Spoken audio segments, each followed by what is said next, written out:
Okay, the Indians had come up to meet with President Polk over their affairs and everything. This is when he was a Texas senator, when Houston was a Texas senator.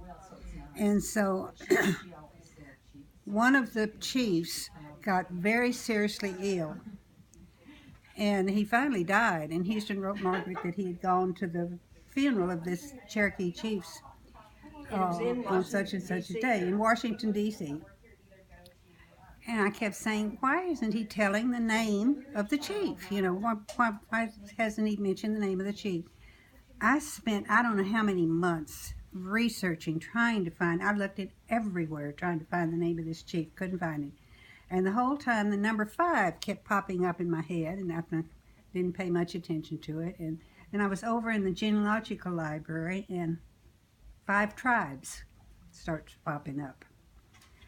And I didn't even know they had an Indian section in this genealogical library. And so I go over there, and I see this book, 5 Civilized Tribes.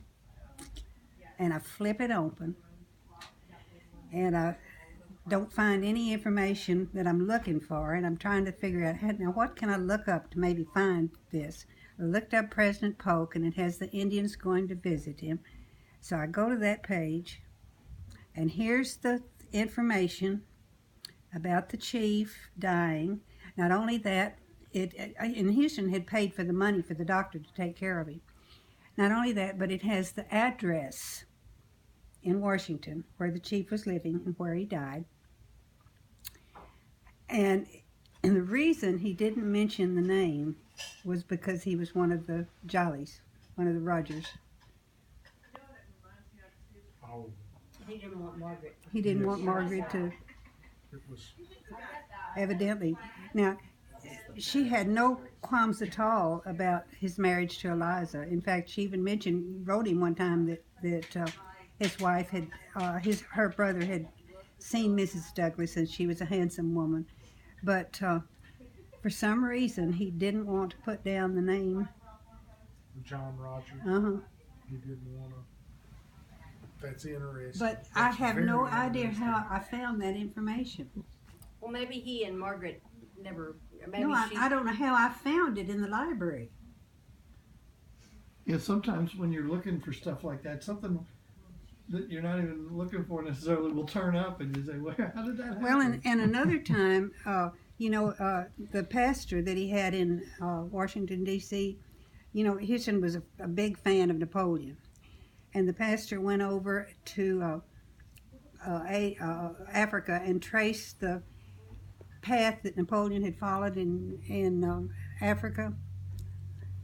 And his handwriting was just atrocious.